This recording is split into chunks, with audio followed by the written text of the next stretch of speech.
A opção de apresentar esse documentário, diante nós temos aí vários outros assuntos dentro dessa região, né, que merece ser conhecida, que merece ser contada, seja através de um documentário, através de um livro ou através de um conto, porque é uma história muito bonita, né? Esse tema das condorizes, das Amazonas, é um trabalho, um processo que a gente já está trabalhando ao longo de algum tempo, que faz parte de um projeto que é um futuro livro, né, para a gente contar realmente a verdadeira história nossa, porque nós vivemos no lugar que as Amazonas, né, as Incaminhabas moraram, né, e que o povo nosso e o povo de fora possa entender esse significado de Incaminhaba, esse significado de Amazonas, e qual foram realmente as verdadeiras índias que o Orellana avistou, se realmente ele avistou, né, para que o povo europeu, o povo de fora, que conhece muito a nossa história, leva muito para a mitologia. E a gente sabe, a gente que mora aqui, a gente sabe que tem vestígio, tem lugares que a gente pode contar que não é lenda, né, mas sim uma história que não foi contada da forma correta.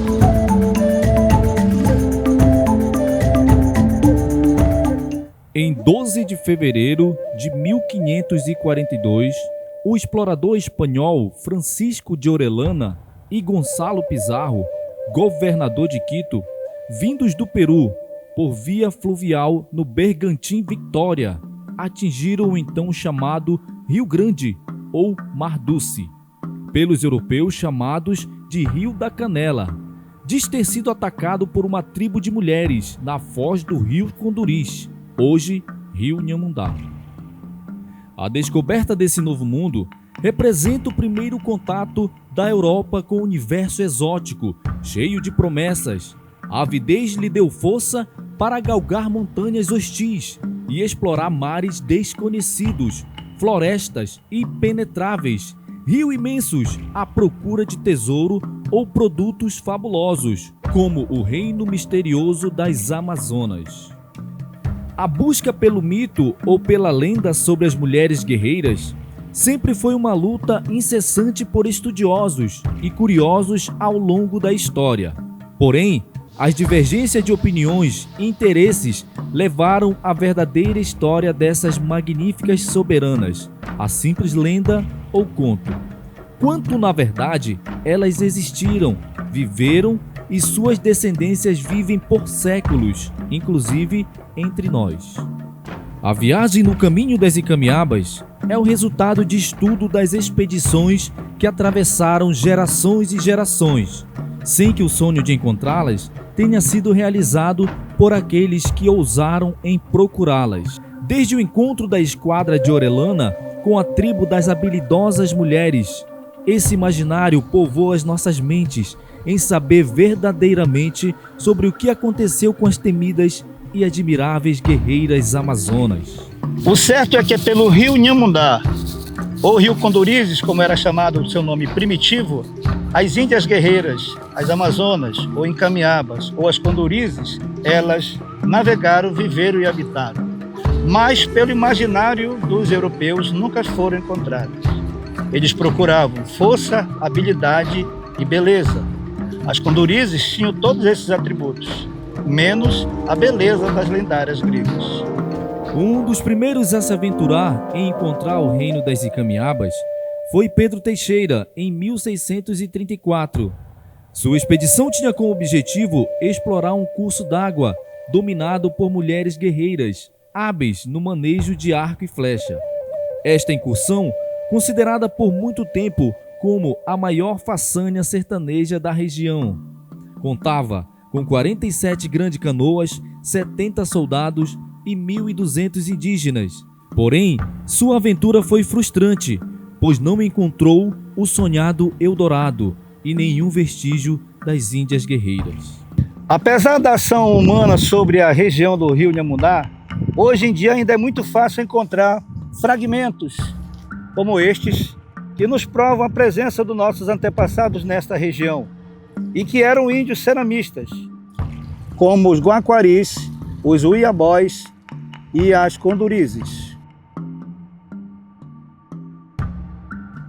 Depois de descobridores, conquistadores, aventureiros e missionários, No século XVIII, a Europa começa a enviar pesquisadores e cientistas às Américas. Em 1735, já fascinado pelo persistente mito das Amazonas, o jovem francês Charles-Marie de La Condamine, ex-soldado e explorador, embarca em uma dessas missões pelas Américas e decide encontrá-las.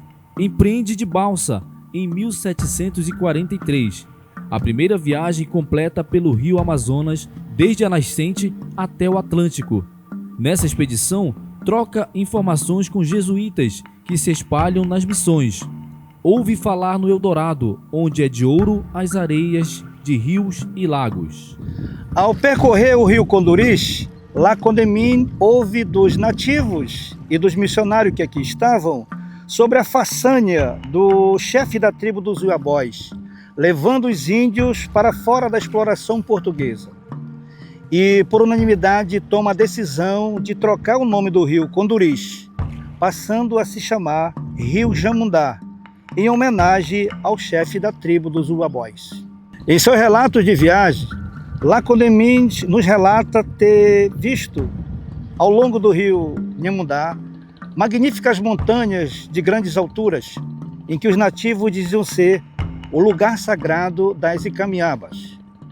Nesse lugar, elas mantinham o contato com outras tribos e realizavam o ritual de passagem, que acontecia no último ciclo menstrual das adolescentes ou das debutantes.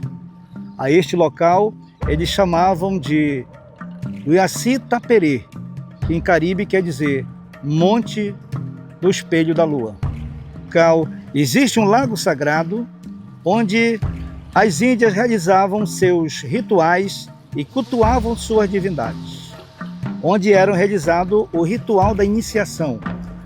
As índias se banhavam e desse lago retiravam um amuleto que eles chamavam de Muiractã, uma pedra polida feita de nefite e que era entregue aos seus pares.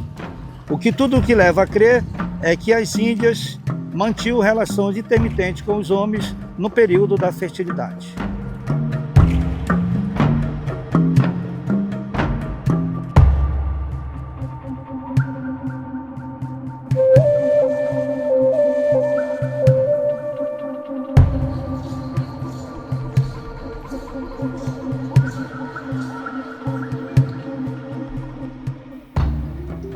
Ainda assim, La Condamine encerra seus mais de 10 anos de exploração em busca das Amazonas, sem encontrá-las, apesar de não ter dúvidas de sua existência. Mas suas descrições serviram como guia para o entendimento da região e bússola para novos exploradores. Segundo os estudos dos seus antecessores, depois de mais de 100 anos de exploração nessa ainda desconhecida região, no ano de 1871, o botânico João Barbosa Rodrigues foi encarregado pelo governo de explorar o Vale do Amazonas, em sua missão denominada Exploração ao Rio Jamundá. Em seus relatos, Barbosa Rodrigues esclarece importantes dúvidas sobre o caminho das Icamiabas, que na verdade eram tribo das Conuris ou Conduris, com as quais ele manteve contato e diz ter achado a residência da tribo que, por Orellana, foi apelidada das Amazonas. O local a que se refere Barbosa Rodrigues sobre o habitat das Amazonas ou das Condurizes é este local aqui, o Lago do Mamuriacá, que na língua caribe significa mamoré, um tipo de lugar, e acá, um tipo de peixe. Então a gente associa pela linguística atual que Mamuriacá significa lugar farto, lugar de peixe. As Condurizes habitavam as margens deste lago, como descreveu Barbosa Rodrigues no século XVIII. Segundo moradores nos relatam, a região hoje é bastante habitada, de que durante muito tempo encontraram vários vestígios, várias cerâmicas que nos remetem à habitação indígena nesta região. Alguns artefatos, como foram descritos por Barbosa Rodrigues durante sua viagem em 1775, nos dão conta de que as Amazonas, segundo os nativos, utilizavam vários instrumentos de pedra polida como armas e como instrumentos de caça. Este artefato de pedra polida, fabricado de nefite, é a prova da existência dessas índias na região e uma prova também da presença antiga, destas índias guerreiras e uma prova da união entre a Ásia e a América Meridional.